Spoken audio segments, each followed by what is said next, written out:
numa sociedade onde o acesso à informação é proporcionalmente igual ao crescimento da desinformação, o que acaba gerando bolhas e não há espaço para o contraditório. O podcast Além da Bolha é um projeto que tem como intuito trazer reflexões importantes para os tempos atuais. Ele será dividido por 4 temporadas e todos os episódios serão em formato de entrevistas. A cada episódio, Lucas Bernardino, jornalista e produtor desse podcast, e eu, Andrei Coutinho, que sou publicitário e músico nas horas vagas, conversaremos com alguma autoridade específica da nossa sociedade, com temas variando de psique e comportamento humano, redes sociais e, por fim, cultura. Nós iniciaremos esse podcast com a primeira temporada, falando sobre religiões em tempos de ódio. E nessa luta de narrativas estão as religiões. Ao longo da nossa história, a religião foi usada como forma de aprofundar ou reduzir determinadas discussões sobre a sociedade. E hoje o que vemos são duas coisas acontecendo simultaneamente. E por isso a reflexão: onde está a religião em tempos de ódio? Além de todo o debate sobre as utopias e distopias atuais, a ideia é trazer um líder religioso ou espiritual para que ele possa apresentar a história de sua religião, suas visões de mundo e a contribuição que sua respectiva doutrina deu ou ainda pode dar à humanidade. E no nosso episódio inaugural nós falaremos sobre o catolicismo. E para isso temos a honra de entrevistar não somente um padre, mas um mestre, doutorando em teologia pela PUC de São Paulo, com especialização na história da cultura judaica, pelo Centro Cristão de Estudos Judaicos. Helberson Rodrigues Ferreira tem 36 anos e hoje está sacerdote católico da Congregação dos Missionários do Sagrado Coração, além de responsável pelo Santuário de Nossa Senhora do Sagrado Coração, na Vila Formosa. Em sua vida sacerdotal, Padre Helberson trabalhou com os povos indígenas do Alto do Rio Negro, além de outras frentes dentro de comunidades periféricas da cidade de São Paulo. Certamente, todo esse currículo e experiência já o referendam como um ótimo entrevistado para esse programa inicial.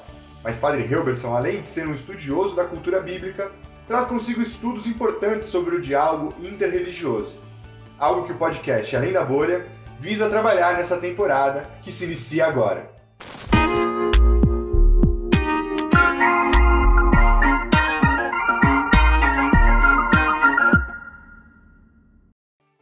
Muito bem, estamos aqui hoje eu, Lucas Bernardino, e junto de nós aqui, Padre Helberson. Seja muito bem-vindo. A Caroline hoje, por uma questão de agenda, não pôde estar aqui com a gente, mas vamos curtir aí essa conversa nesses próximos minutos, talvez hora, para conversar um pouquinho sobre religião em tempos de ódio, e hoje tendo como foco o catolicismo. Padre Helberson, seja muito bem-vindo. Obrigado por esse tempo aqui conosco. Andrei, Lucas, Carolina, que embora ausente compõem esse grupo, é uma alegria estar com vocês. É uma alegria poder falar de religião em tempos de ódio, religião em todo o tempo. Uma alegria, muito obrigado pelo convite, é um prazer estar com vocês. Ótimo, Padre, muito obrigado. A gente que agradece esse tempo aí do senhor estar aqui conosco. Então eu vou começar já perguntando exatamente isso. O que é religião? Se você puder resumir aí pra gente. Olha, religião, Andrei e Lucas, do ponto de vista mais elementar e da origem etimológica da palavra, é religar, é fazer uma ligação de novo. Nós partimos do pressuposto que viemos de Deus e que voltaremos para Deus. A religião, na verdade, tenta fazer esse ponto de intersecção entre o vir de Deus e o voltar para Deus. Religa-nos com Deus. Assim, uma definição bem elementar de religião. Religião, portanto, é religar-se a Deus. É evidente que existem tradições religiosas que expressam isso de vários modos, mas religião, em nível mais elementar, é religar-se ao sagrado, ao divino, ao eterno, ao transcendente, aquilo como a gente chamar um ser superior a nós mesmos, que a gente dá a ideia de divindade. Padre, primeiramente agradeço a sua disponibilidade, né, conosco, principalmente por ser esse episódio inaugural desse projeto que a gente está fazendo, com muita alegria. E eu queria dar mais ou menos um segmento na questão da religião, né? Fé é sinônimo de religião? Então, religião pressupõe fé. Toda religião pressupõe fé. Mas nem toda fé pressupõe uma religião. Porque fé é o ato de acreditar. você crê, eu tenho fé nisso, eu acredito nisto, eu acredito naquilo, eu acredito em algumas verdades, eu acredito em algumas ideias. Isso é fé, professar fé. A pessoa pode professar fé que não é religiosa naquilo que ele achar, né? Simplesmente é crer, é acreditar em algo. Agora, quem tem uma religião pressupõe que tenha fé. Pressupõe, isso não quer dizer que seja uma questão, porque tem gente que pratica religião sem ter muita fé. Mas fé não é sinônimo de religião. Agora, quem pratica uma religião pressupõe-se que tenha fé. Então, para ficar bem didático e bem claro, assim, eu posso acreditar em algo que não é uma fé religiosa, mas é uma crença. É crer, é ter convicções, é acreditar. Agora, a fé religiosa pressupõe uma religião. Então, uma coisa não está atrelada à outra, no sentido de fé não está atrelada à religião, mas religião pressupõe fé. Não são sinônimos em sentido estrito. A gente pode dizer que todo mundo, então, tem algum nível de fé, né? Porque, de fato, acredita em algo, não necessariamente precisa estar ligado a uma religião. A uma religião, crê. Agora, à medida que você professa uma religião, aí pressupõe-se fé. Aí pressupõe-se que você acredita no conjunto de regras e fundamentos daquela religião. Então, quem tem religião tem que ter fé. Agora, quem tem fé não precisa necessariamente ter religião. As pessoas podem acreditar, como é muito comum no mundo tão plural, as pessoas acreditarem nas mais diversas coisas, fatos, né? Tem gente que não acredita numa divindade, mas acredita tão piamente em fatos, em ações, na ciência, na medicina, que chega a ser até algo religioso, de tanto que acredita. Mas quem tem fé, necessariamente não tem religião. Mas quem tem religião, necessariamente tem que ter fé. Legal. E como que, se a gente pensar, então, nessas religiões, que você falou assim, a gente tem um universo muito plural, né, de pessoas. Então, qual que você imagina, se você puder explicar pra gente, até para nivelar um pouco o conhecimento das pessoas, qual que é a diferença entre religiões que são monoteístas e politeístas? Então, as religiões monoteístas são aquelas que professam fé numa única divindade, num único Deus. E aí nós temos o cristianismo, que professa a fé no Deus trino, que é um conceito mais aprofundado dentro do cristianismo, que acreditam em Deus que é Pai, Filho e Espírito Santo, e ao mesmo tempo é o mistério que a gente chama de mistério da Trindade. Nós temos o judaísmo, que professa a fé no inominável, eles não chamam o nome de Deus. E temos o islamismo, são as grandes expressões de religião monoteístas conhecidas. Existem religiões politeístas que admitem a fé em mais de um Deus. Exemplo de fé politeísta, a gente pode dizer o hinduísmo. Eles acreditam em várias divindades, sem que necessariamente uma ocupe o lugar da outra. Então, monoteísta é profissão de fé em um único Deus. E a gente tem o cristianismo, o islamismo e o judaísmo. Se você professar fé em mais de um Deus, você deixa de participar dessas religiões, porque você já não é mais monoteísta. E quem professa fé em vários deuses, como no caso do budismo, é uma forma o budismo, o hinduísmo, é uma forma de fé politeísta. Existem várias outras formas de religião, mas essas são as mais comuns. Eu acho que as pessoas conseguiriam identificar do ponto de vista das grandes religiões da modernidade, essas como monoteístas e politeístas. Padre, e falando especificamente da Igreja Católica, de uma maneira bem resumida, né, quais são as principais características do catolicismo?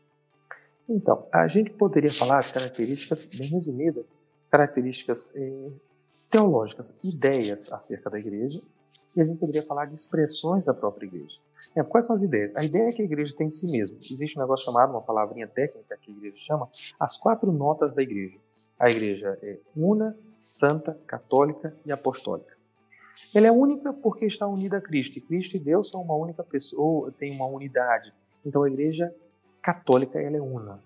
Ao mesmo tempo, ela é santa, porque é formada por pessoas que deram a vida e a santidade deriva de Deus. Ela é católica, porque o termo católica quer dizer católicos, universal. Ela se pretende ir até os confins do mundo. E ela é apostólica porque se entende na esteira dos apóstolos. Isso são as notas, a gente diria assim, o que no nível das ideias configura a Igreja Católica? Isso. Agora, no nível das expressões concretas, o que distingue o catolicismo? É a intercessão dos santos, nós temos muito presente, a Eucaristia, a maternidade da Virgem Maria, né, os ministérios ordenados, o sacerdócio, que é o concreto que as pessoas entendem, que as pessoas veem. Aquelas 3 notas que eu falei, é o que a igreja se entende, a compreensão, é a autocompreensão. Mas o que o povo vê é a igreja que tem os sacramentos, batismo, crisma e Eucaristia, é a igreja que tem ministros ordenados, é a igreja que tem que acredita na intercessão dos santos, é a igreja que acredita na maternidade da Virgem Maria como mãe de Deus. Enfim, do ponto de vista das ideias, a compreensão da igreja é que ela é una, santa, católica e apostólica. Do ponto de vista da prática, aquilo que a gente percebe, a igreja é formada pelos sacramentos, pela intercessão e por essas realidades mais palpáveis que a gente pode perceber ao entrar numa igreja católica. Bom, então aproveitando que o senhor explicou aqui pra gente as características, né, da Igreja Católica e do catolicismo, além, né, da Igreja Católica, quais são as outras vertentes aí do cristianismo? Perfeito. A Igreja Católica tem uma história muito secular, né? Ao longo do desenvolvimento do cristianismo, foi havendo rupturas. Uma primeira ruptura foi em 1054, quando houve o cisma do Oriente com o Ocidente. E aí a Igreja Católica se transformou em igreja ortodoxa e Igreja Católica Apostólica Romana. Essa foi a primeira nova expressão do cristianismo. No século XVI, com Lutero, o cristianismo se rompeu uma outra vez. E aí existiram as igrejas que a gente chama reformadas, que é o luteranismo, dentre outras, o luteranismo, que a gente chama de protestantismo para amalgamar todo mundo. Mas o protestantismo, surgido com Lutero, o luteranismo, é uma outra expressão da vertente católica. Hoje, na atualidade, assim, expressões do cristianismo são tão plurais, porque começou, onde você procurar, você encontra uma forma de cristianismo nas igrejas neopentecostais que querem seguir a Cristo. Enfim, e aí nós teríamos então a Igreja Católica, que se coloca como primeira herdeira de toda a tradição de Cristo. Nós temos a Igreja Ortodoxa e as variedades da Igreja Ortodoxa, copta, melquita e outras. E nós temos o protestantismo, que engloba o protestantismo que a gente diz da tradição e o protestantismo mais neopentecostal, que é o que está mais em evidência, sobretudo no Brasil, nos últimos tempos. Então, são expressões do cristianismo, né? Expressões da mesma fé cristã. Então, é forma de dizer a fé, expressando a fé em Cristo de um modo diferente da Igreja Católica. Padre, trazendo para o linguajar popular, mas sem faltar com respeito, a pergunta que eu faço agora é: quem é Jesus Cristo na fila do pão na história da nossa humanidade? Na fila do pão, Jesus Cristo é o padeiro, é ele que distribui o pão. É o princípio básico dele, né? Eu vim para que todos tenham vida e a tenham em plenitude. Na fila do pão, ele é o padeiro para a Igreja Católica. Ele dá o pão, a gente acredita que o pão é o pão da vida, ele que quer garantir qualidade de vida para a humanidade, que a humanidade tenha vida plena. Agora, olhando a história humana, que também é uma fila de distribuição de pão, Jesus Cristo é o primeiro fundador do cristianismo. Sabe? Com ele começa o cristianismo. Ele não disse, olha, eu vim fundar o cristianismo, né? Mas aqueles que seguiram ele fundaram uma forma de fé inspirada nele. Então, para os seguidores do cristianismo, ele é o fundador do cristianismo. Mais ainda, ele é Deus, ele é homem. Mais ainda, ele é o Filho de Deus que se fez homem, e aí a gente diz para a redenção da humanidade. Na fila do pão, para o povo que está ali do lado, os cristãos, ele representa isso. Agora, para as outras tradições, né, para os muçulmanos, Jesus Cristo foi um grande profeta. Para o judaísmo, eles não reconhecem Jesus como filho de Deus, porque foi a grande acusação, que ele se professava filho de Deus, e para eles isso era uma heresia. E essa heresia fez com que eles condenassem ele à morte. E para o cristianismo isso é ponto facultativo. Ele é filho de Deus, ele é Deus também. E para o judaísmo, ele é uma pessoa simbólica, tempos depois reconhecida, porque ele deu origem ao cristianismo. Para a sociedade civil em geral, ele pode ser chamado ora de um grande líder, ora de um grande evento na história da humanidade. Então, para resumir, na fila do pão, para o cristianismo, ele é o padeiro, ele é o pão da vida, ele é o centro da fé cristã, da fé católica. Para as outras religiões, para o judaísmo, ele é o fundador do cristianismo. Para os muçulmanos, ele é um grande profeta. Para a humanidade, ele é chamado de vários nomes, né? Médico dos médicos, é um grande líder, inspiração, enfim, esse é o Jesus Cristo. E Jesus Cristo é uma pessoa concreta e histórica. Por exemplo, nasceu na Palestina, no século I da era cristã, quando a gente começou a nomear a partir dele, e viveu com o seu povo lá na Palestina, em Nazaré, praticou milagres, ajudou as pessoas. Então, ele é uma pessoa concreta na fila do pão. É um Deus que habitou entre os homens. O que tinha o cristianismo das outras religiões é que a gente acredita que Deus assumiu a condição humana. Se fez carne, habitou entre nós. Através dele, né? Isso, através dele. Perfeito. É assim, ele não deixou de ser Deus para ser humano e não deixou de ser humano para ser Deus. Ele continua a mesma pessoa. E é essa marca da divindade de Cristo. E aproveitando... Então agora, acho que a gente conseguiu aqui, né, nivelar o entendimento de quem está ouvindo pra gente aqui do que é a gente passou um pouco sobre religião, o que é o catolicismo, né? Diferenças aí entre monoteístas e politeístas. Então, a gente quer começar agora a aprofundar um pouquinho alguns assuntos. Então, é correto afirmar que há uma diferença gigantesca em relação ao Velho e o Novo Testamento, sendo que o Velho Testamento, gado, terra e mulher têm quase que a mesma importância? E assim, esse testamento é um dos pilares que reforçam a violência de gênero e conservadorismo de vertentes como, por exemplo, neopentecostais? Ótima pergunta, muito boa e muito oportuna. E a gente vai começando clarificando alguns termos. Por exemplo, para nós, para a tradição católica atual, a ideia de novo e velho dá uma conotação semântica de que algo que é bom e algo que não é bom. Mas não é assim. A gente até usa o termo mais como primeiro e segundo testamento, para dizer que são testamentos, não em ordem de hierarquia, mas são dois testamentos distintos. E aí, nesse sentido, há diferença, sim, entre o Primeiro Testamento e o Segundo. O Primeiro Testamento é a herança do judaísmo. O que a gente tem como Primeiro Testamento hoje é a Bíblia judaica, que eles chamam, Bíblia, entre aspas, né? Eles chamam de Tenach, que é o livro dos profetas, da lei, da Torá, da lei e dos profetas. Esse é o que se representa o Primeiro Testamento. Então ele é naturalmente diferente do Segundo Testamento, que é, na verdade, a história de Jesus Cristo e a história dos primeiros cristãos.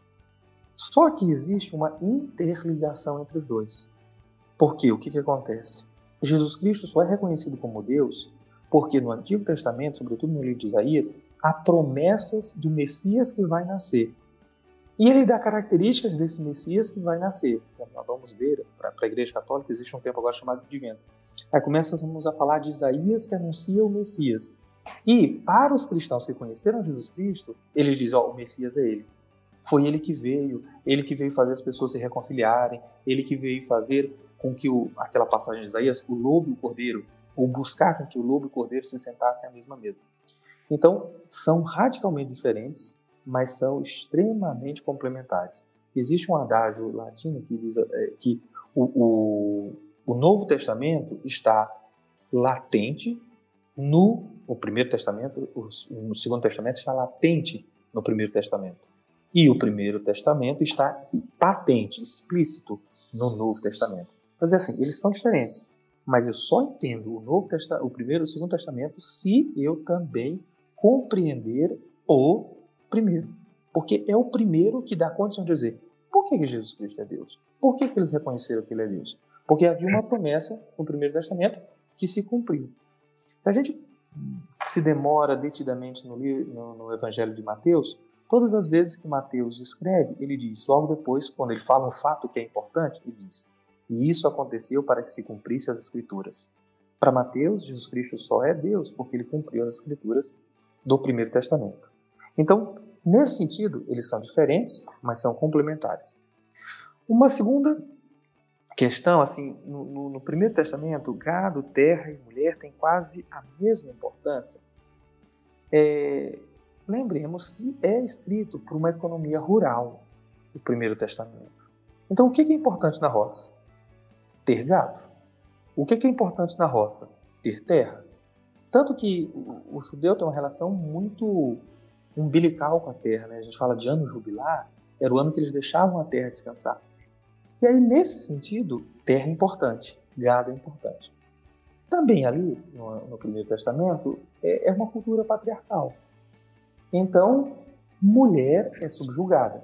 Mas mesmo assim, no Primeiro Testamento, há muitas mulheres que são exponenciais. Por exemplo, Ruth salva o povo dela. Ruth é rainha. Né? Tem um salmo que a gente canta, à vossa direita se senta a rainha com veste esplendente de ouro de Ofir.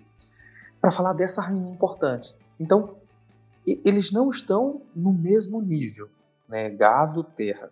Eles têm cada um a sua importância. Agora, uma coisa é fato. A leitura, a gente diria, diacrônica do Antigo Testamento, do Primeiro Testamento, faz com que algumas pessoas reforcem posturas conservadoras a partir da Bíblia. Como qualquer livro pode ser usado para uma leitura conservadora, a Bíblia mais ainda, porque a turma diz, olha, é inspirado por Deus. É Deus que está dizendo, é Deus que está querendo.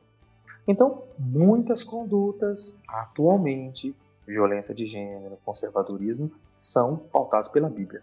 Mas pelo jeito que eles leem a Bíblia, que não quer dizer necessariamente que seja o que a Bíblia diz. Então, bem mais do que a Bíblia, é o jeito que você lê. É claro que existem posturas conservadoríssimas. É claro, para falar de um assunto na linha moral, por exemplo, masturbação é condenada veementemente no Primeiro Testamento. Mas era porque, assim, para o judeu, quanto mais prole, melhor para cuidar da roça.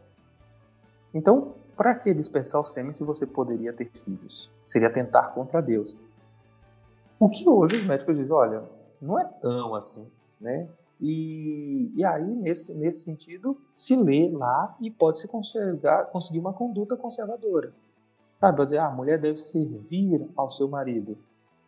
Mas servia porque o marido provia tudo que a mulher precisava.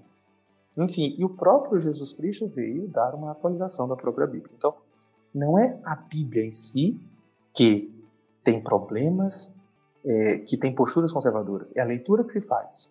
Porque, assim, traduzir a Bíblia de uma cultura patriarcal para um mundo como o nosso hoje, que está em plena mudança, reconhecimento de valores, reconhecimento do sujeito, seria até uma maldade para a Bíblia. Né? É botar na costa de Deus o que Deus não fez. Teria que refazer a Bíblia de novo dentro de um outro contexto. Porque eu acho que esse é o grande problema, né? As pessoas leem sem levar em consideração o contexto de quando ela foi escrita, né? E aí, quando você traz para um contexto atual e lê de forma literal aquilo que foi escrito há muito tempo, né? É onde começa a abrir, e ainda mais isso que o senhor falou, que é fundamental dentro desse ponto, que é, as pessoas ainda usam Deus como para legitimar esse tipo de atitude, né? Porque fala assim, se está escrito, é porque Deus concorda, né? E então, acho que é aí que está essa questão de ser... A Bíblia é algo atemporal, né? Se assim a gente pode dizer, mas ela foi escrita dentro de um contexto. E se a gente não levar esse contexto em consideração, é onde a gente abre margem para esse tipo de interpretação. Né? E eu acho que também tem, dentro disso que você está falando, André, e padre também, é a questão da apropriação do Deus. Né? Tipo, o meu Deus fala isso, que acho que em determinado momento acaba trazendo esses problemas não só de narrativa, né? Tipo, na narrativa um pouco mais conservadora, mas de validação, né? Tipo, eu estou fazendo isso porque o meu Deus escreveu aquilo em determinado momento da vida. Olha, a igreja diz, olha, em matéria de fé, a Bíblia nunca erra. Mas em matéria de geografia, em matéria de moral, em matéria de costumes, ela pode estar condicionada a um tempo, né? Durante muito tempo. E aí, nós temos que falar dos terraplanistas hoje. Eles leem a Bíblia e dizem que a Bíblia fala que a Terra é plana. Mas assim, era um contexto, né? O livro de Esdras e Neemias fala de ir até os confins da Terra para precipitá-los ao abismo. E aí dizia a Terra é redonda, é plana. Aí veio Copérnico, veio Galileu e disse, não é redonda. E aí vieram alguns aí desavisados e leem a Bíblia e dizem, é terra plana. Mas vai lá, né? Enfim, mas fazer que são leituras desvirtuadas da Bíblia. A Bíblia erra enquanto geografia e história, mas ela não erra enquanto fé. A fé num Deus uno continua sendo válida até hoje para o cristianismo e para as religiões monoteístas. Aproveitando que a gente está falando aqui, então, um pouquinho desse conservadorismo, né, e quase cultos aí, no sentido mais pejorativo da palavra, como que o senhor vê o crescimento de igrejas e movimentos neopentecostais, né, e quais são os maiores riscos do fundamentalismo religioso? Talvez, acho que também aproveitar aqui e de uma maneira simples dizer o que é fundamentalismo religioso, talvez nem todos que estão ouvindo a gente aqui saibam. Os movimentos neopentecostais, eles surgem no começo do século XX e se acentuam depois da década de 60. Então, movimentos que pregam um avivamento do Espírito Santo, né? Assim, nós somos o novo Pentecostes, nós recebemos o Espírito Santo de novo. Buscar o Espírito Santo e esse avivamento em si não é um problema. Sabe? Crescer igrejas com o espírito de renovar o modo de testemunhar a vida cristã não é um problema. O problema é que esses movimentos vêm pautados por leituras fundamentais, no sentido de fundamentalismo. Leio aquilo que está ali e não me dou o trabalho de interpretar aquilo que está ali para o meu tempo. E nada fora do que está ali pode ser dito. Não que o que está escrito na Bíblia seja errado, mas assim, o jeito de ler o que está escrito ali faz a pessoa se tornar alguém tão agarrado às suas convicções que não consegue ver o outro, né? O mundo hoje padece de uma onda de fundamentalismos de todas as ordens, ao passo que a religião deveria ser esse ponto de religação, de diálogo. Quando o neopentecostalismo se torna uma leitura fundamental da Bíblia, aí ela se torna perigosa. Porque assim, eu leio a Bíblia não com os olhos da fé, eu leio a Bíblia não atento aos sinais dos tempos. Eu leio para tirar posturas que reforcem aquilo que eu acredito. E é essa a leitura fundamentalista que se faz na Sagrada Escritura. O fundamentalista, em uma única palavra, é alguém que lê o texto e não consegue interpretá-lo dentro do seu contexto. E se agarra a princípios que nem sempre são, que às vezes, embora na Bíblia, nem sempre são condizentes com a realidade. E não se abrem ao diálogo. O diálogo não quer dizer perder minha identidade. O diálogo quer dizer te ouvir, embora eu continue acreditando no que eu acredito, ou eu possa ampliar aquilo que eu acredito. Então, a leitura fundamentalista, o grande problema, a meu ver, é a dificuldade de se abrir ao diálogo. O fundamentalista é alguém que não dialoga, ele tem a verdade plena. Ele tem a única verdade possível. Então, é isso que dificulta o neopentecostal. Se ele quer um reavivamento do Espírito, isso não é problema. Mas ele não pode se arrogar o direito de ser o único que tem a verdade que todo mundo não tem. E não raro, o fundamentalista é extremista. Sabe? É a minha verdade, se está errado, então você está fora. Ele prefere subir paredes do que construir pontes. O Papa Francisco fala isso. Ele prefere construir pontes em vez de construir muros em vez de fazer pontes, né? Eu acho isso fundamental. Então esse é o problema, assim. E o fato de você ter convicção religiosa não te impede de dialogar. E não existe um termo técnico chamado irenismo, que era uma corrente filosófica da Idade Média que propunha vamos mascarar as nossas verdades para a gente poder chegar num acordo. Não, a minha verdade é a minha verdade. Eu acredito absolutamente na questão da defesa da vida. Então eu, enquanto crente, eu nunca vou favorecer que o aborto aconteça. Mas isso não quer dizer que alguém não possa pensar. Isso não quer dizer que eu não tenho de dar o direito dele pensar. E eu não posso fazer. Mas é isso, se não se mascara a verdade para dizer, eu sou liberal, eu assumo as posturas de todo mundo, não. Eu tenho as minhas verdades. Eu dialogo com as tuas verdades, eu respeito as tuas verdades e lutarei para que você diga as suas verdades. Mas eu não posso achar que a minha única verdade tem que ser imposta a você. Eu luto para que eu te convença da minha, mas se eu vou convencer ou não... Tá difícil convencer alguém ultimamente nesse mundo aí tão polarizado, viu?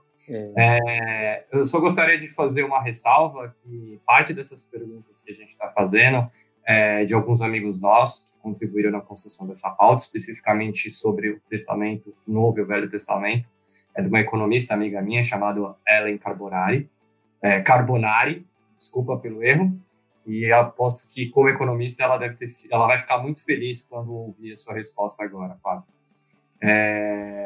E em relação, voltando à questão também do Novo e do Velho Testamento, em relação ao Novo Testamento específico, teólogos como Leonardo Boff fazem uma leitura mais harmoniosa desses escritos que estão fundamentados em mais solidariedade, comunhão e amor ao próximo. A história de Cristo conta que neste Novo Testamento ele era a favor da defesa das minorias. Portanto, como trazer essas reflexões sociais para dentro das missas sem que te acusem de ser comunista? Primeiro, vão me acusar, não tem jeito. Vão me acusar, não tem jeito. Eu vou ser acusado. Mas duas coisas têm que ser consideradas. Primeiro, Jesus Cristo, essa bandeira das minorias é uma bandeira moderna, né? É uma bandeira da contemporaneidade, né? A partir do século, vamos dizer, a partir do final da começo da década de 80, começa a ser a defesa das minorias, nos Estados Unidos a luta contra o racismo, enfim, a defesa das minorias. Então não era uma bandeira de Jesus Cristo. Sim, o Jesus Cristo veio defender os frágeis. A bandeira, ele queria que a humanidade tivesse vida plena. Eu vim para que todos tenham a vida plena. Se o cara doente não tem vida plena, então ele vai defender o cara doente. Se a pessoa que não tem casa precisa de casa, ele vai defender a pessoa que não tem casa. A ideia é que todos tenham vida plena. Mesmo se alguém de uma maioria, por exemplo, o duro é que a maioria não raro está associada a uma certa opressão. Mas mesmo que alguém de maioria busque Jesus Cristo para uma vida plena, ele tem direito a esse acesso. Porque o que Jesus Cristo quer, deixa de ser opressor, você que é a maioria. Então, é uma demanda do tempo nosso. Jesus Cristo defendia a pessoa. Se o cara era, como Nicodemos, sacerdote do templo e foi procurar ele, porque queria a vida plena, ele disse, vem comigo. Ele não é minoria, ele era a maioria, ele era sacerdote, era quem estava no poder. Então, Jesus Cristo queria que todos tivessem vida plena. Então, isso é o mote dele. É claro que a gente pode olhar para ele e dizer, se Jesus Cristo estivesse aqui hoje e olhasse para a questão dos negros que sofrem racismo, ele ia dizer, eu quero a vida plena do negro. Se ele viesse aqui hoje e vem através das pessoas que falam conosco, e ele olhasse para a questão dos transexuais que são discriminados, ele ia trazer para perto dele. Não porque são minoria, mas esse cara precisa ter vida plena. Esse cara precisa de gente, precisa ser respeitado enquanto pessoa. Dá para olhar para Jesus Cristo e dizer ele defendia as minorias? Dá. Mas ele era pleno. Porque assim, o opressor, não raro, quem discrimina um transexual, vamos dizer, é alguém que precisa ter vida plena. O cara precisa se libertar desse preconceito. O cara precisa se libertar dessa condição. Então, para deixar claro, Jesus Cristo defendia a vida plena. Minoria ou maioria, ele queria a vida para todo mundo. É aquele mote dele, eu vim para que todos tenham vida e tenham vida em plenitude. Então, não importa de que categoria você é, ele é a favor de defender a vida. Mesmo, gente, de quem é um patrão que explora os funcionários, Jesus Cristo vai defender os funcionários, mas ele vai querer que o patrão deixe de ser um explorador.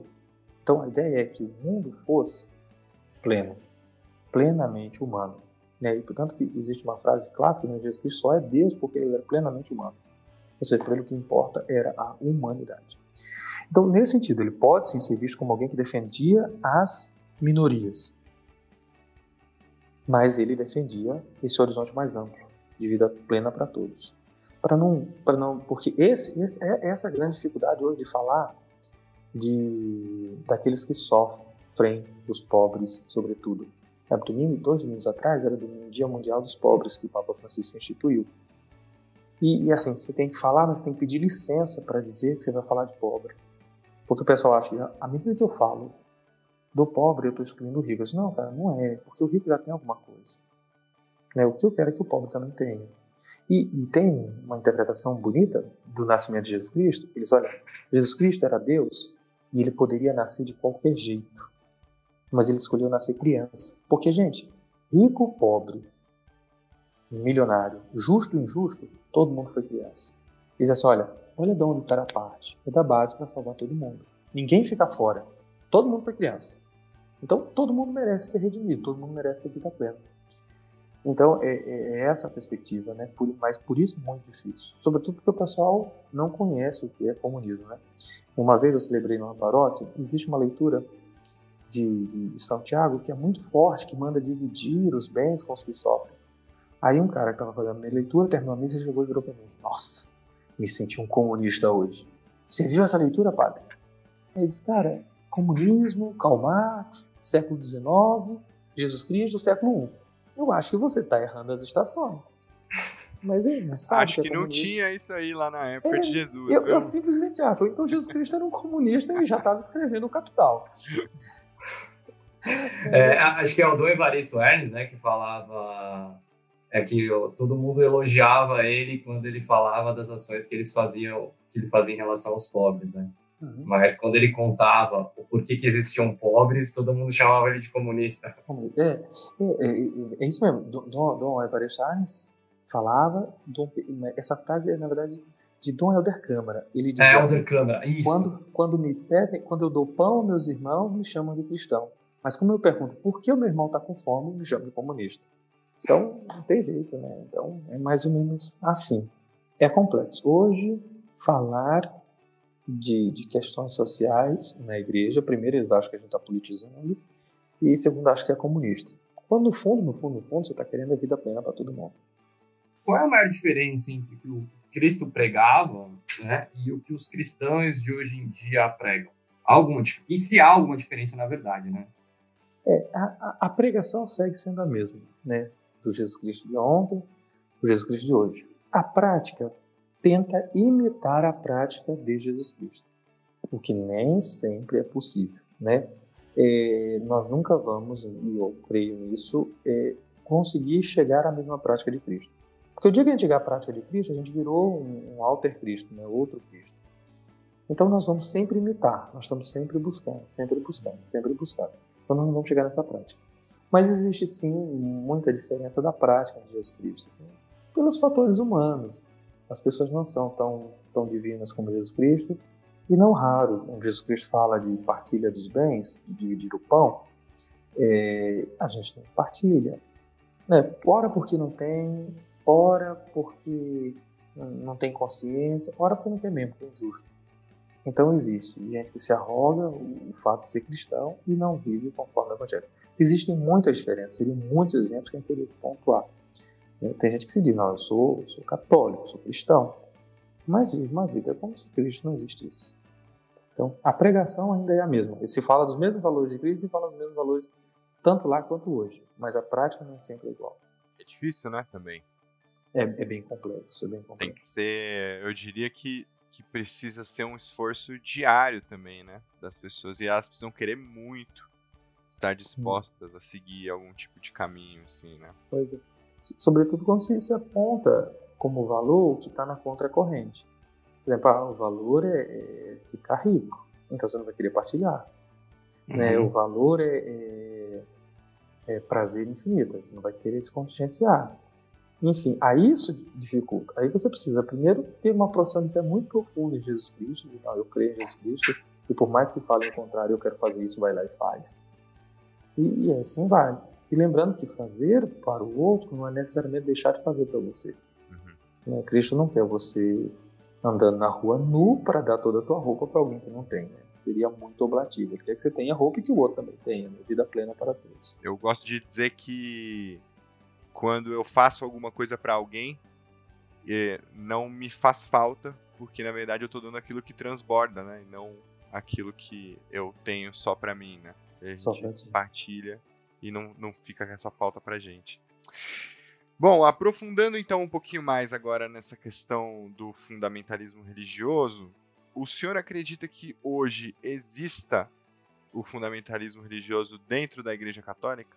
Sim, eu creio que sim. Há leituras fundamentalistas dentro da Igreja Católica e há expressões concretas disso hoje em dia, né? Pessoas que fazem uma leitura errada da Igreja, pessoas que não perceberam os avanços que a Igreja foi tendo ao longo da história e continuam com uma mentalidade triunfalista de Igreja, com uma mentalidade que a Igreja tem que ter poder, de uma ideia que o poder da Igreja é de servir.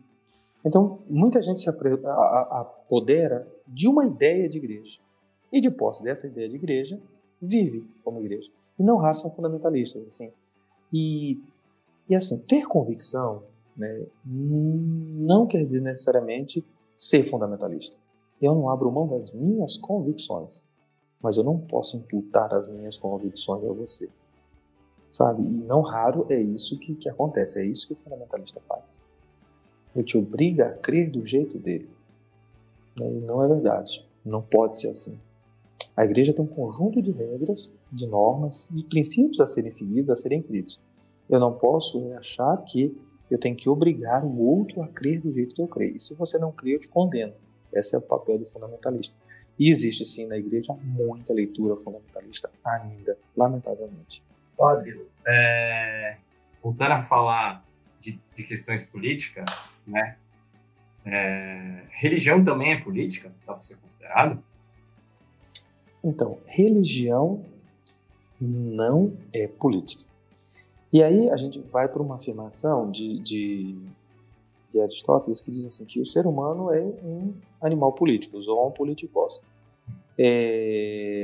Então a Igreja é formada por pessoas. Então existe pessoas políticas dentro da Igreja. Não é que a religião vai fazer política, mas ela é formada por pessoas políticas, por pessoas políticas, né? No sentido de que política no sentido mais amplo de política, que vive em sociedade. A Igreja não é política, isso tem que ficar claro. Mas a Igreja tem posições que têm incidência política. Porque notem bem, a Igreja diz, olha, nossa postura é que todos tenham, dizia o Papa Francisco, terra, teto e casa. Ou terra, teto e trabalho. Isso é uma postura política. Querer que as pessoas tenham. Agora, não é uma política no sentido partidário. A Igreja vai trabalhar com os seus, conscientizar para isso e fazer com que essas pessoas construam modos de se viver desse jeito. Então, religião é uma coisa, política é outra. Mas quem está dentro da religião é político. Sabe? É político. Você não pode dissociar isso. Ele vive em sociedade. Agora, que tipo de sociedade? Aí ele precisa influir na sociedade. Ele influi na sociedade a partir do quê? Dos seus princípios, dos seus valores, das suas convicções. Então, aí sim é político. O problema é o uso político que se faz da religião. Que desde sempre, quando o Brasil, para falar do Brasil, quando o Brasil foi colonizado, havia uma relação política de força. Os reis de Portugal e de Espanha, quando fizeram a divisão das terras que estavam ao sul, que eram as nossas, eles confiaram aos reis políticos o direito de implantar a igreja. Então havia uma relação entre igreja e política. No Brasil, por exemplo, na década de 30, quando a igreja era contra o divórcio, havia pressão da igreja sobre as autoridades para que se não legitimasse o desquite. Então, há uso político da religião, mas a religião, em essência, não é política. As pessoas que estão dentro da religião precisam viver a política. E como a vivem? Dentro dos seus valores. Então, para o uso político que se faz da religião, que é um mal. Sabe? Eu pegar a política para legitimar, ou pegar a religião para legitimar nas posturas políticas. O debate político é um debate público, que interessa a todo mundo, incluso aos que creem. Então é uma coisa bem complexa, mas essa ideia de que religião é política não é. As pessoas às vezes usam da religião para fazer política. Padre, essa pergunta não está na pauta, mas me veio agora na cabeça. A gente parte do pressuposto que a religião, por mais que ela não seja política, ela é participativa.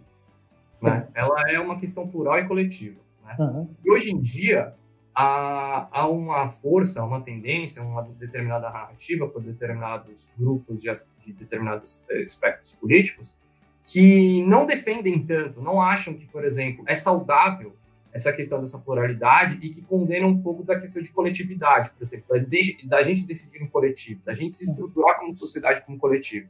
E sim, nesse processo, há uma mudança para uma construção sozinha.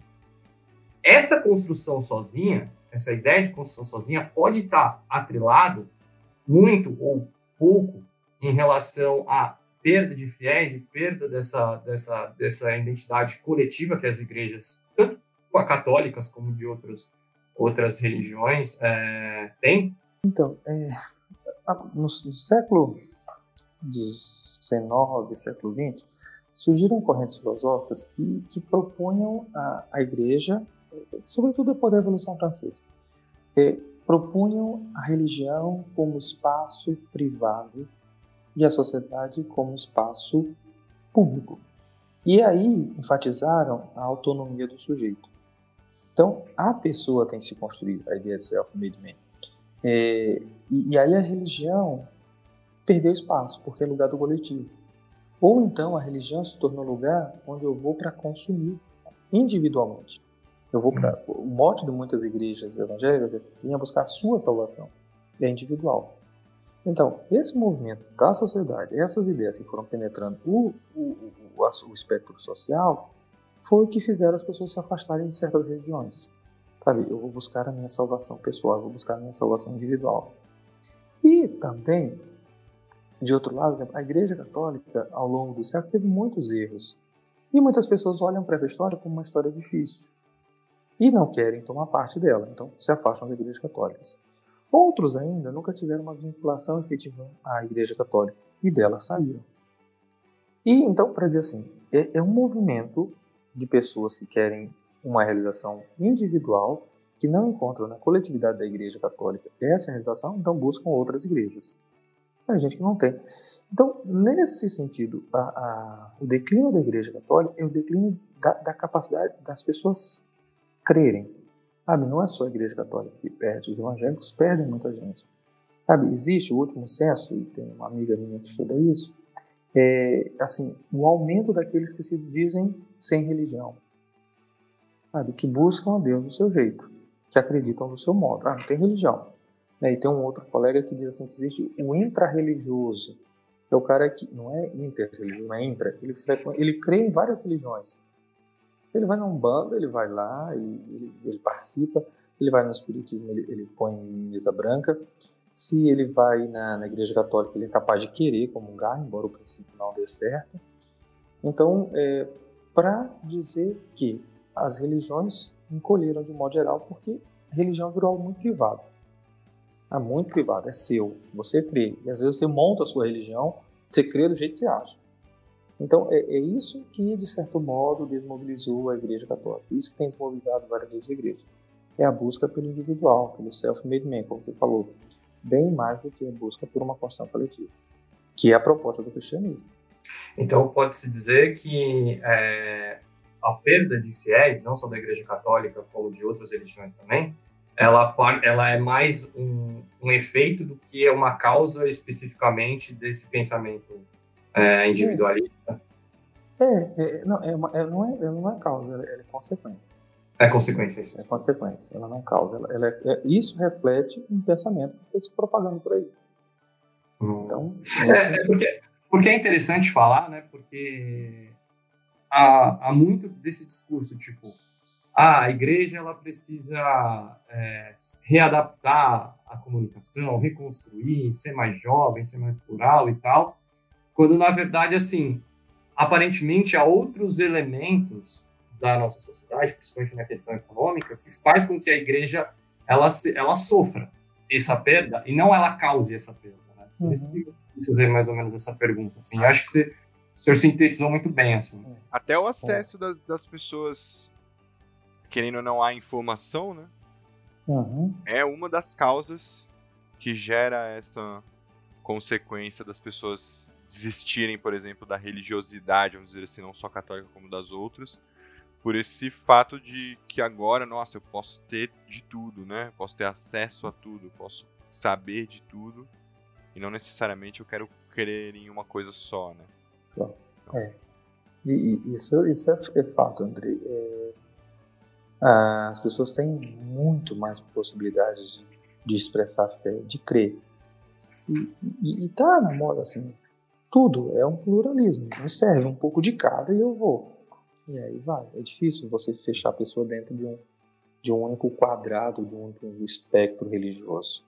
E aproveitando então agora essa questão de causa e consequência, vamos dizer assim, como que o senhor vê o papel da religião, não só a católica, né, na sociedade quando essas religiões se posicionam, né, em determinados temas, como por exemplo o aborto, métodos contraceptivos, ou até mesmo, por exemplo, pesquisa de célula-tronco? Qual que é o papel aí que eu acho que, se puder, que essas religiões têm hoje, e também daí, na opinião do senhor, assim, como que talvez elas deveriam? Então, Andrei, as religiões, de um modo geral, elas partem de princípios de ideias, né? Ideias que desencadeiam ações. No caso da questão do aborto, da Igreja Católica, é o primado da defesa da vida. Jesus Cristo veio para que todos tenham vida plenamente. Então, para a Igreja Católica, nunca será ponto aceitável a questão do aborto. O que não impede que as pessoas façam, o que não impede que as pessoas discutam, mas a postura da Igreja Católica é não ao aborto, né? O que não quer dizer que as pessoas não vão fazer, né? Mas é que a Igreja não quer que essa discussão aconteça, que essa discussão aconteça. Então, pode se discutir. É claro que ela vai fazer pressão, porque ela sabe que se o aborto for legalizado, corre o risco de parecer que ela perdeu força. Mas eu acho que a conversa na igreja deve ser muito mais para dentro. O católico não pode fazer aborto do que não se pode fazer aborto. Isso é uma opinião bem pessoal. A regra é aborto, não. Mas nós temos que convencer o pessoal internamente a não praticar o aborto. Para falar de um tema. Então, e a igreja tenta influir para que, assim, é uma preocupação universalizante com a vida de todos, embora muita gente faça. A questão dos contraceptivos vão na mesma linha. Um contraceptivo, o que ele faz? Ele impede a gestação. E para a Igreja Católica, isso parte de uma concepção, a vida conjugal é para ter filhos. Então, se tem contraceptivo, ela se opõe. O que não quer dizer que isso não aconteça na prática. E nesse sentido, a Igreja ainda hoje discute essa questão dos contraceptivos. A regra é não usem. No entanto, ela percebe que como é que vai fazer? Se a sociedade inteira, e até nos meios católicos se usa, é muito mais fácil legislar sobre o que acontece do que impor uma norma que ninguém cumpre. A igreja cai em descrédito. Então, até hoje ainda se discute. A questão, eu falo da igreja católica porque eu não tenho profundidade para falar das outras tradições religiosas. A questão com as células-tronco. A igreja católica não se opõe à pesquisa com célula-tronco. Podem ser feitas. O que a igreja tem medo é da manipulação indevida das células-tronco, que é mais uma postura de cautela e às vezes até desconhecimento, porque não tem profundidade nesse assunto. Então você tem que escutar o que a ciência diz. Então, nesse sentido, é a posição da Igreja Católica. Ela não se opõe à pesquisa com células-tronco. Ela tem medo para ter célula-tronco, normalmente se faz a partir de células embrionárias. Então, o medo aqui, ao extremo, se começa a ter fetos, se começa a ter partos para só pegar a Senatron sem valorizar a vida de quem vai nascer. Então, é mais ou menos nesse sentido a posição da Igreja Católica. A questão dos contraceptivos é algo discutível, a questão do aborto é algo que se preocupa com a defesa da vida. Agora, entre a regra e a prática existe um abismo. E aí a gente precisa conversar. Por exemplo, a igreja é contra o aborto, mas a igreja é contra quem fez um aborto? Não, fez um aborto, a igreja não queria que você fizesse, mas ela vai te acolher. E a história da igreja sempre foi assim, sabe? Para que não houvesse aborto, se criou aqueles orfanatos em outros tempos, né? A gente vê aqueles filmes que punha a criança na porta do convento e virava para as irmãs pegavam. Então, criou um mecanismo para que as pessoas não precisassem fazer aborto. Que é a ideia da defesa da vida. Mas se alguém, por exemplo, uma mulher faz um aborto, a igreja jamais condenaria. Teve aquele caso daquela menina, recente agora, foi em Pernambuco, né, Recife, aconteceu. Então, a igreja nunca vai discriminar aquela menina, mas ela também não pode compactuar com o aborto, ela não pode favorecer que se faça. Eles fizeram. O que a igreja vai fazer agora? Cuidar daquela menina. Sabe? A igreja não pode dizer, faça o que vocês acharem. Não, a nossa posição é essa. E isso é ter identidade sem ser fundamentalista. Nós não compactuamos, mas também nós não vamos rechaçar quem fez. É muito mais no intuito de acolher, né? Isso mesmo. Do que de afastar. De afastar. Mas a posição com relação a isso, e nesse sentido, a igreja faz força para que esse tipo de legislação não passe. Não passe. Mas se passar, como já passou em outros lugares, por exemplo, em outros países... Na França, por exemplo.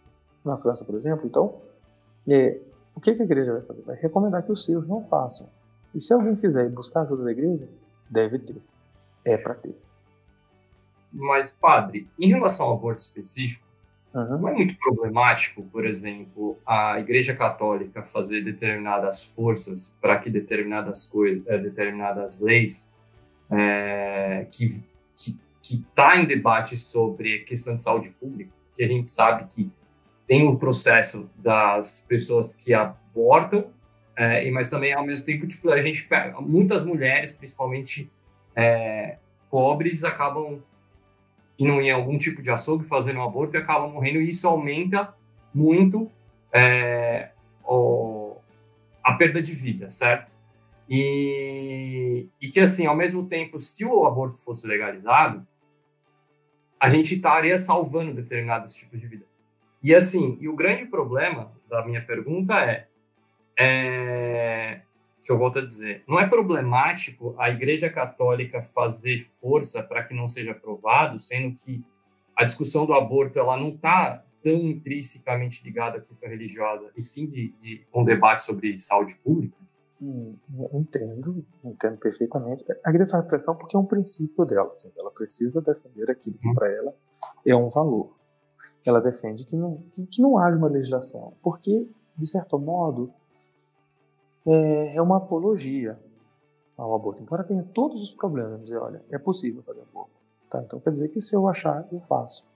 Depois a igreja tem medo de questões como eugenismo, porque tem pessoas que fazem aborto, e aí a gente precisa estudar a psicologia das pessoas que praticam aborto, por questões de desespero e tantas outras coisas.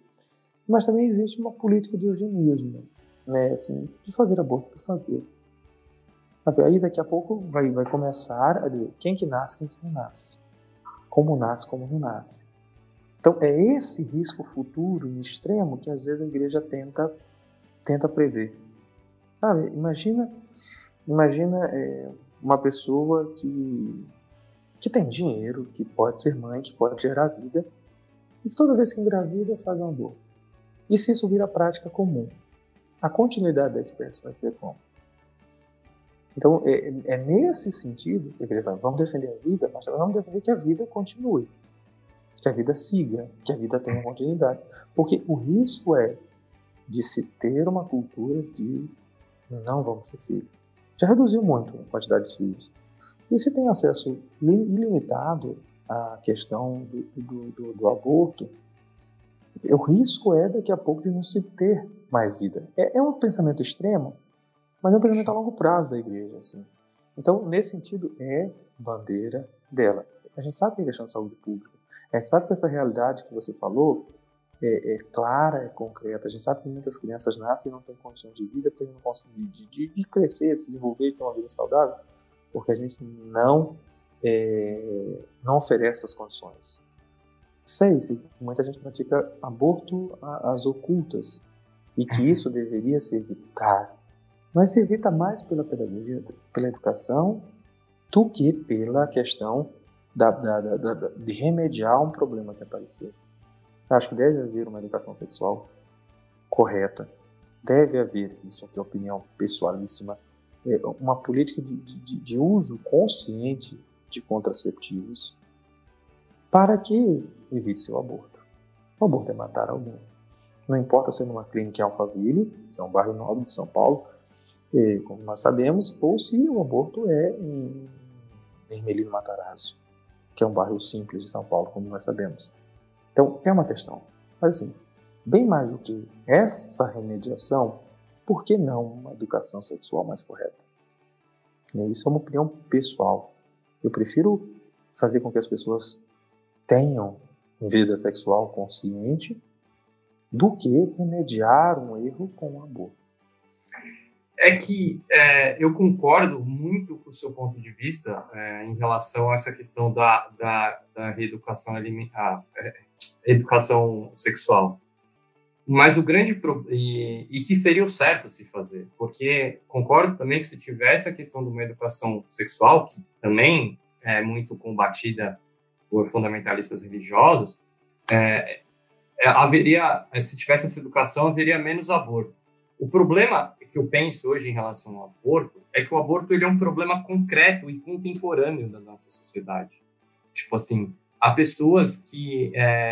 e eu nem estou entrando no ponto, por exemplo, da criança nascer numa família sem condições, que aí também é um problema. Mas o problema específico está em relação à vida e à individualidade da mulher. Que, assim, ela está se colocando em risco e está fazendo, por exemplo, determinadas escolhas e fazendo um aborto em determinados lugares que não tem condição de fazer, e ela acaba morrendo. Então, por exemplo, quando eu falo da questão da saúde, um debate sobre saúde pública, é porque o aborto em si, ele mata muitas pessoas, muitas vidas, hoje em dia. E a gente nem está falando da questão do feto especificamente, a gente está falando das mulheres em si, né? Então, eu concordo, mas assim, nessa questão da educação sexual, mas assim, ao meu modo de ver, e cabe, né, ninguém é obrigado a concordar, é a questão assim, que o aborto, ele é um problema hoje, de contemporaneidade, a gente está sofrendo, como é que a gente enfrenta isso? Porque assim, se a gente for falar sobre educação sexual, a gente está falando para 1, 2, 3 gerações. Mas será que 2, 3 gerações, que seja 2 gerações, a gente vai perder muitas mulheres em clínicas clandestinas? Tipo, isso é o problema, assim, da situação, sabe? Uhum. Não, eu entendo que é uma demanda urgente. O que eu deixo claro é isso, assim, a igreja vai sempre ingerir nessa questão por conta da sua posição da defesa da vida. Ela vai dizer, eu não quero que isso aconteça. O que a gente pode fazer para remediar eu penso a longo prazo, formar para tal. E aí, mas como a igreja não tem a última palavra nessa questão, quem vai decidir é o debate público. Porque se a sociedade disser, vão fazer aborto, vão. O que a igreja vai fazer? O católico não deve fazer. O cristão católico não faz. E outras tradições religiosas também vão dizer a mesma coisa. Enfim, mas você tem que falar para dentro mais do que para fora. Mas agora, se ela pode bradar, e ela é um elemento importante no espectro civil e social, ela vai dizer. Se vão ouvir ou não, que eu acho que há muita tendência dentro de quem está nos meios políticos para uma legalização do aborto, e que é possível acontecer no Brasil também, o que a igreja não vai nunca dizer, tudo bem, mesmo que seja um problema de saúde, nós não queremos. Claro, seguiram mais ou menos essa discussão sobre narrativas e tal.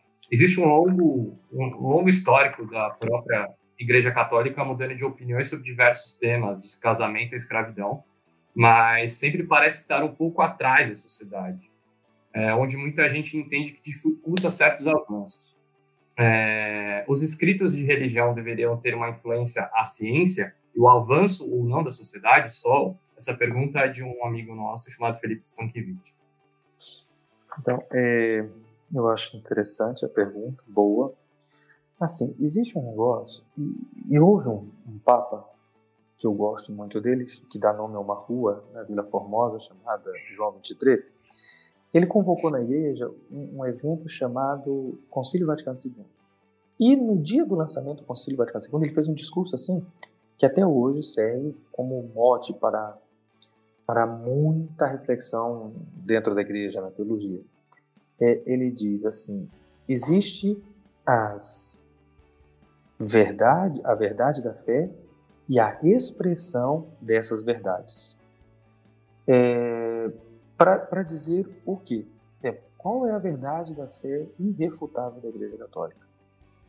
Jesus Cristo, Deus Todo-Poderoso, Criador do céu e da terra, Jesus Cristo, Filho de Deus, né? E a Trindade. Isso não se negocia. Agora, o jeito como você vai expressar isso está meio ponderado por circunstâncias históricas. Numa sociedade em que a escravidão era comum, a Igreja Católica tolerou a escravidão. Porque a Igreja Católica achava que estava expressando a fé de uma forma correta. Achava. Mas a história provou, e a Igreja está dentro da história, que essa expressão era errada. Tanto que hoje é fácil dizer assim, a escravidão era ruim.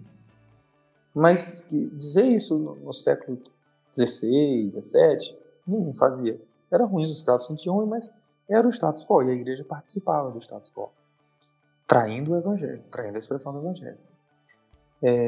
E o tempo vai passando e a própria igreja vai entendendo que o que ela falou era errado. Não é só a vida dos brancos que importa, mas a vida dos negros, então a escravidão não é boa. E aí ela mudou de posicionamento. Porque isso não interfere na verdade de fé. Então é o jeito de expressar a fé que talvez se interfira.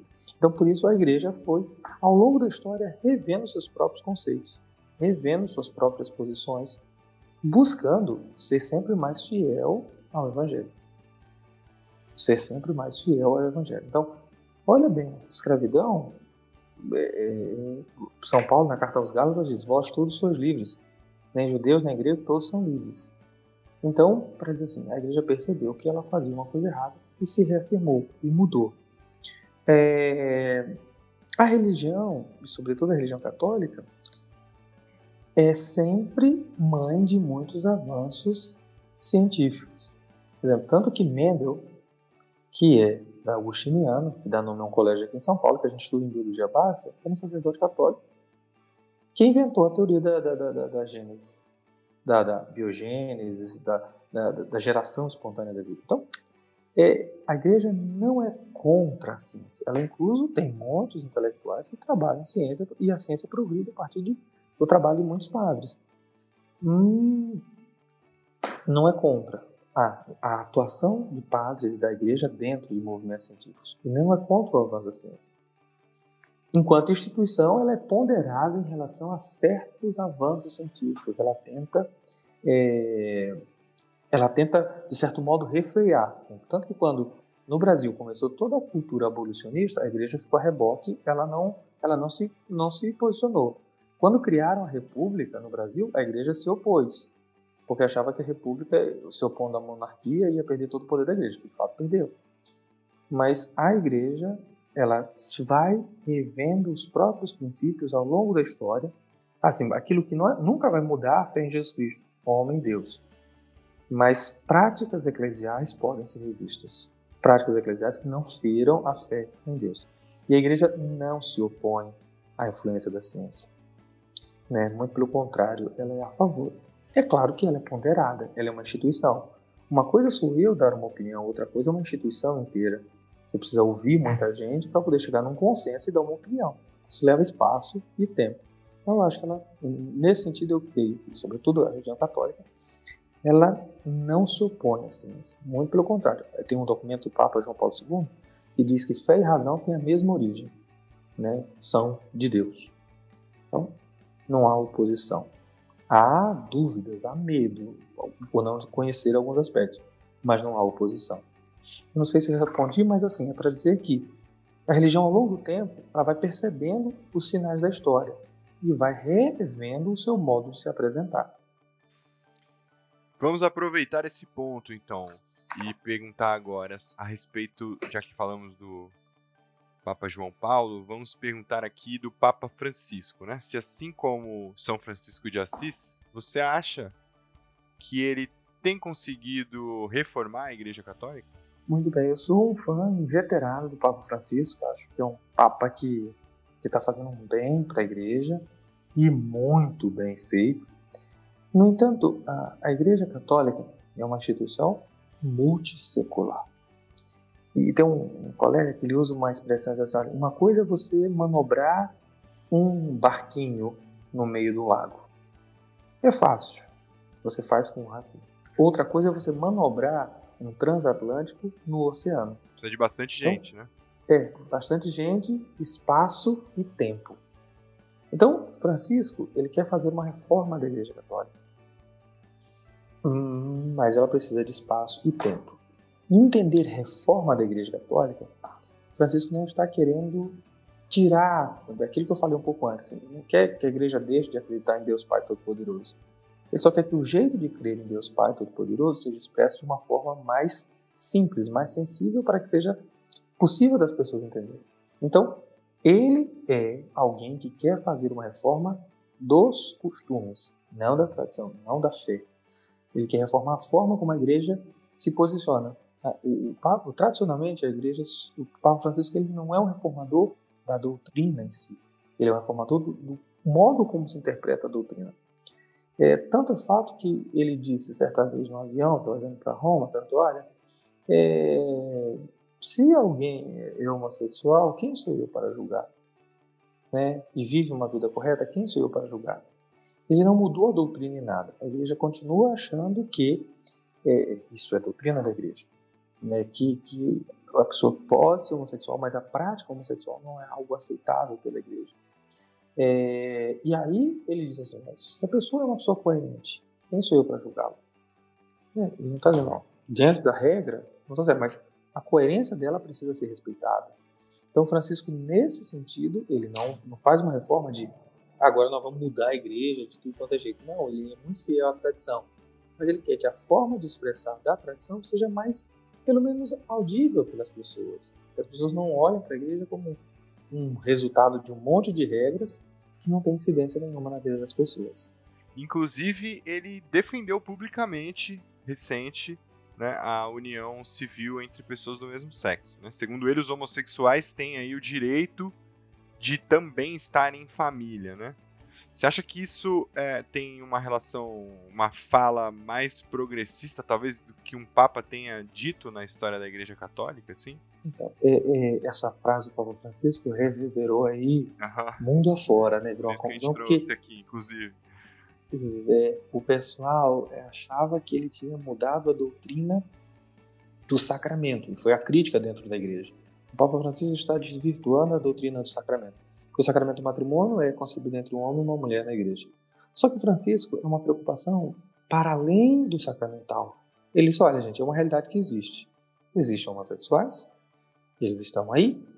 O que a gente vai fazer? E em algumas famílias, e eu acho que deve ter conhecimento de algum caso, há famílias que se voltam contra os homossexuais. Eles dizem assim: gente, eles precisam ter alguma segurança, inclusive civil. Sabe que há pessoas que vivem uma relação homossexual a vida toda, e no final da vida, a família, um dos cônjuges morre, a família retira todo o patrimônio da pessoa e deixa o outro que viveu a vida toda junto, às vezes na rua da amargura, porque ambos viviam e dividiam tudo em comum. Então, Paulo só precisa ter uma legislação que proteja essas pessoas. E diz assim: se existe, para que a gente vai fechar os olhos? Vamos cuidar. É gente, é pessoa. Então, foi bem interessante. E foi uma frase muito para frente, no sentido de que o Papa não diria isso. Mas ele não está falando nada daquilo que não acontece. Só, se existe isso, por que a gente vai deixar as pessoas desamparadas? Porque em outros tempos era muito mais fácil. Você sabia que isso acontecia, Mas quer dizer, a doutrina da igreja é essa. Isso não, mas espera aí, eu vou cuidar daqueles que estão de acordo com a doutrina, mas eu vou cuidar também daqueles que não estão de acordo com a doutrina, porque a gente são filhos de Deus. Foi aquilo que a gente falou no começo, né? De que a igreja, ela tem que ser mais acolhedora, ela é acolhedora, né? E é isso que ele fez, na verdade. Foi demonstrar que ele acolhe. Ele acolhe, simplesmente isso, assim. Não importa. Para o Francisco, é gente que ele quer cuidar. É filho de Deus. Cuidar dentro da realidade da pessoa. Agora, quer dizer isso que com isso ele diz, não, eles vão casar e vão para dentro da igreja e nós vamos dar a bênção. Não é. A doutrina do sacramento da igreja católica é casamento entre homem e mulher.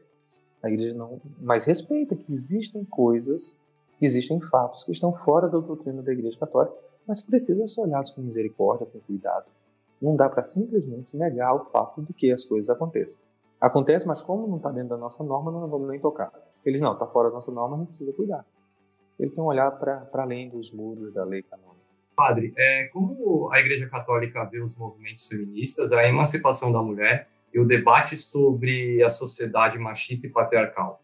E uma outra pergunta também que eu queria fazer é: uma sociedade mais matriarcal é um risco para a Igreja Católica? Então, eu creio que não. Né? Se uma sociedade matriarcal não for uma sociedade de inversão de opressores, vai ser uma sociedade perfeita. Porque o feminismo prescreve, a rigor, uma relação de igualdade, de isonomia, né? E eu não gosto da expressão igualdade, porque não dá para dizer que um homem vai ser igual a uma mulher, ou uma mulher vai ser igual a um homem, porque não existe. Psicologia feminina, psicologia masculina básica que não existe. Mas uma sociedade isonômica, onde todo mundo, de acordo com as suas possibilidades, tem acesso a tudo. Então, uma sociedade matriarcal, se não for inversão de papéis. Por exemplo, a mulher é oprimida hoje e ela vai oprimir amanhã o homem. Isso não é justo. É uma sociedade que se pensa uma sociedade isonômica, de igualdades, de possibilidades, de igualdade de chances para todo mundo. Então, se não for inverter do patriarcalismo para o matriarcalismo, seria, desculpa, não sei se é assim. O matriarcalismo. Matriarcalismo, se não for inverter, vai ser uma sociedade boa, de igualdade e possibilidade entre todos. Mas se for toda uma luta para inverter, os homens nos exploraram até então agora nós vamos explorar, as mulheres vão explorar os homens até doer. Então, não vai criar uma sociedade justa. Então, isso será um problema para a igreja. Mas se for para igualdade e possibilidades, né, uma sociedade onde haja isonomia entre as pessoas, não tem problema nenhum para a doutrina da igreja. O movimento feminista, a Igreja Católica não tem posição clara dada em documentos. Mas, no entanto, as pautas feministas de defesa dos direitos da mulher, de acesso de espaço às mulheres, de não subserviência, de direito sobre si, né, isso não ofende nada a doutrina da igreja. As mulheres estão reivindicando direitos que lhes são caros. Agora, uma coisa é fato, assim, isso Santo Agostinho, Santo Inácio, São Tomás de Aquino dizia no século XV, a virtude está no meio. Qualquer extremismo nunca é bem-vindo. Nem de direita, nem de esquerda, nem de nada. A virtude está na justa medida, está no meio. Então, um feminismo extremista não interessa. Um feminismo que garante a emancipação feminina, mas que também não locupleta o direito do homem, é muito bem-vindo. E é possível ver mulheres inseridas no debate sobre as diretrizes da Igreja Católica? As nossas igrejas estão cheias de mulheres, muitas mulheres. Tem homens, mas tem muitas mulheres. E são muitas mulheres que levam avante a igreja. Então, elas participam. Talvez hoje elas não ocupem lugares que o pessoal chama de poder, como o ministério ordenado, como bispos, padres e tal, na Igreja Católica. Não ocupem, mas as mulheres têm muita presença dentro do corpo da igreja. E muita força. E às vezes ajudam. Tem mulheres que assessoram os bispos, há mulheres que participam de decisões eclesiais.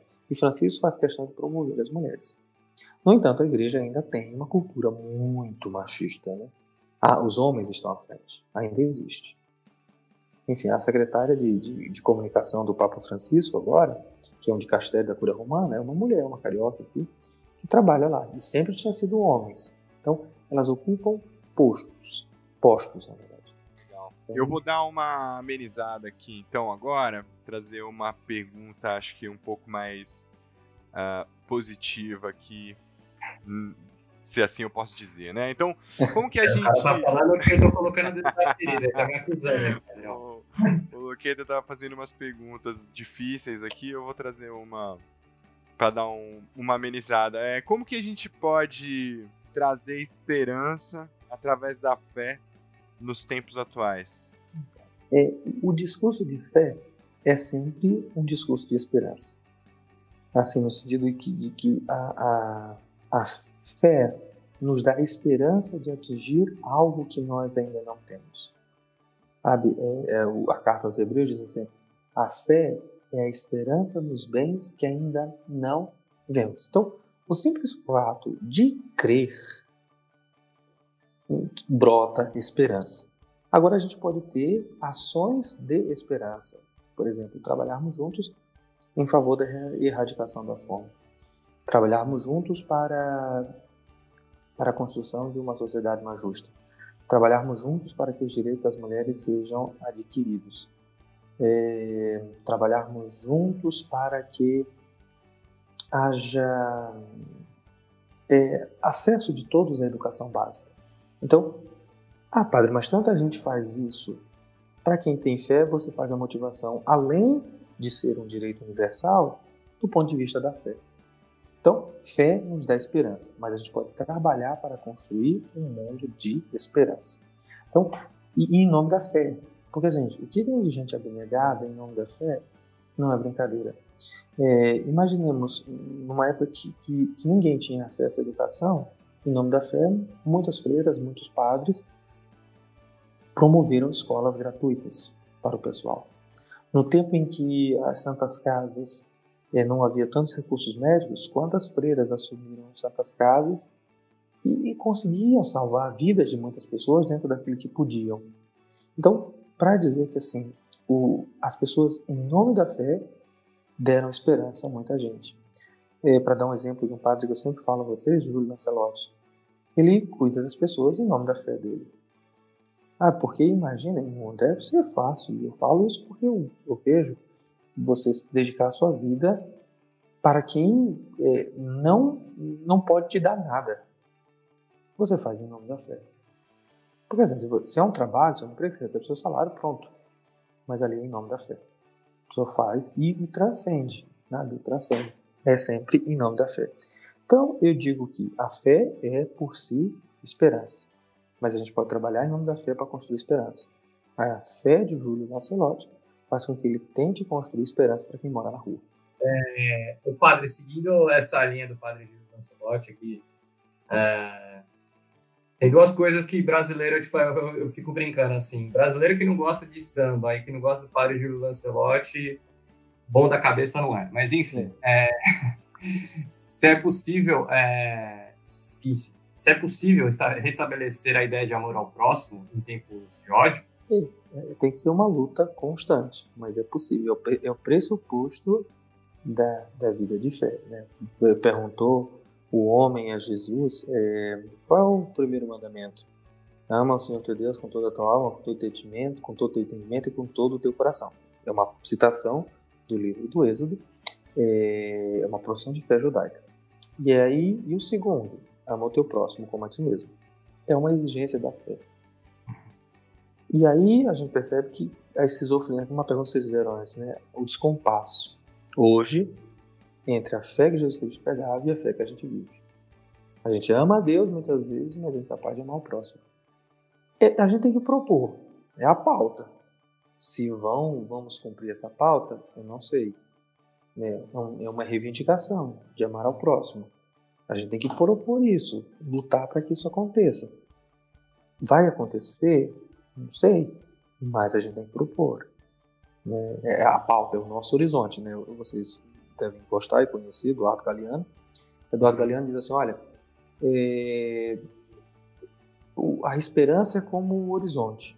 Ele diz assim, mas o que quer dizer com isso? Você caminha 2 passos, o horizonte fica 2 passos mais adiante. Você caminha 4 passos, ele fica 4 passos mais distante. Então, para que serve o bendito horizonte? Só para fazer a gente caminhar. Para que serve a ideia do amor ao próximo? É para fazer a gente buscar ela, buscar essa ideia. Porque pode ser que a gente não chegue a amar plenamente, né? Quantas raivas a gente passa com alguns próximos aí que a gente diz, pelo amor de Deus, Senhor, tem que amar? É o horizonte. A prática já é um negócio um pouquinho mais complexo. Na prática é bem mais difícil, né? É bem mais complexo. É porque o ser humano, se fosse perfeito, a gente amava de boa, mas é imperfeito e aí a gente não quer tolerar a imperfeição do outro. Nem as nossas a gente tolera. O nosso egocentrismo fala mais alto nessas horas. Nessas horas fala. E bom, e aí pensando, acho que trazendo um pouco desse horizonte, né, e de futuro, qual que o senhor acha que é o maior desafio da Igreja Católica para os próximos tempos? A Igreja tem desafios, né, no plural, mais do que um único desafio. Eu acho que dentre tantos desafios, o primeiro é de voltar a tocar concretamente as pessoas. Nós temos que pensar em uma estratégia que consiga tocar as pessoas mais efetivamente. Porque a gente fala, a gente tem discurso, a gente tem documento, a gente tem ideia, mas o método para tocar as pessoas, às vezes a gente não está conseguindo. Mesmo os que já estão de dentro da igreja, tocá-los para que eles se movam na direção de viver a fé. Segundo desafio é de ser uma igreja mais coerente, né? Uma igreja mais fiel à proposta do seu fundador. Porque hoje existe muita incoerência. Francisco está tentando mitigar essas incoerências, mas ainda existem muitas mesmo. Então eu acho que seriam os dois grandes desafios: um lado, tocar as pessoas, e segundo, ser coerente. Ser coerente com o Evangelho. Eu acho que esses são os dois grandes desafios. Porque hoje em dia a gente acredita em quem é autêntico, né? Quem não é autêntico, a gente não acredita. A igreja só vai conseguir tocar se ela for autêntica. A gente não pode fazer um discurso e na prática viver outra coisa. Hoje em dia, quem não é autêntico, inclusive, a gente percebe rapidinho, né? Pois é, cara, isso aqui é um falsário, você já se afasta. Então, eu acho que isso a gente precisa ser um pouco mais autêntico. Eu busco essa autenticidade porque sou igreja, me reconheço com todos os princípios da Igreja Católica, mas sei que ainda há uma esquizofrenia de minha parte entre o que eu creio e o que eu faço muitas vezes. Fábio, para encerrar, a gente queria saber se é mais fácil odiar do que amar. Então, eu acho, parte do ponto de vista daquilo que você crê, da sua fé. Para mim é mais fácil, do ponto de vista da fé, amar. Embora seja mais doloroso, para mim. Porque quando eu amo, você tem que se doar, você tem que se renunciar. Uma mãe que ama seu filho fica a noite inteira na beira da cama para que o menino possa dormir em paz e ela não dorme. Aquilo é amor, mas aquela mulher passou uma noite sem dormir. Aquilo foi doloroso. A mulher está acabada no outro dia. Mas aquilo foi amor. Então, amar é muito mais doloroso. Você tem que abrir e renunciar a si mesmo. Odiar é menos doloroso, porque assim, você diz, vai se ferrar e pronto, né? E você segue a sua vida sem problema nenhum, acho. Mas para mim, embora mais doloroso, o melhor, que não seria o mais fácil, é amar. Cara, assim, não é o mais fácil, não é o mais gostoso, mas é amar. Agora imagina, o contentamento de uma mãe, ela dorme feliz, ela passa o trabalho outro dia feliz, porque o filho dormiu, estava com dor. Meu filho está bem.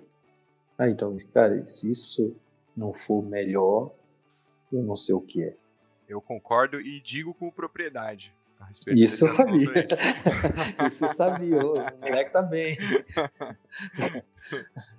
Padre, a gente agradece muito a sua participação, o tempo destinado, né? Não sei se o André quer fazer mais algumas considerações. Eu fiquei muito feliz com a sua abertura, não só a abertura de espaço, mas também para a gente tocar em temas sensíveis, delicados da sociedade, né? Da gente ter aprofundado em determinados temas que nem todas as pessoas querem debater, e porque essa é a proposta do nosso projeto, e eu fico muito agradecido pelo fato de que nosso primeiro entrevistado ter topado aprofundar com a gente nesses assuntos importantes que a gente precisa falar. E assim, padre, não querendo abusar da sua boa vontade, mas se o senhor pudesse abençoar não só a nós, mas também a todos os ouvintes desse podcast, a gente vai agradecer muito. Perfeito. Então, uma bênção que eu sempre dou na igreja, que é uma bênção ecumênica, né? Que atinge todas as grandes religiões, né? Diz assim, a bênção do Deus de Abraão, Sara e Agar. Né? Abraão é o patriarca para cristãos, muçulmanos e judeus. A bênção do filho nascido de Maria, que é expressão concreta para os cristãos das várias tradições. A bênção do Espírito de amor que cuida com carinho, qual mãe cuida de um filho. O Espírito Santo é algo próprio das religiões monoteístas. O catolicismo, sobretudo, e o judaísmo. O judaísmo acredita na ruá divina, no Espírito de Deus. Então, eu dou essa bênção para que possa atingir tudo e todos, inclusive a nós. A bênção do Deus de Abraão, Sara e Agar, a bênção do Filho nascido de Maria, a bênção do Espírito Santo de amor, que cuida com carinho, qual mãe cuida de um filho, esteja sempre sobre cada um de nós. Ele que é Pai, Filho e Espírito Santo. Amém.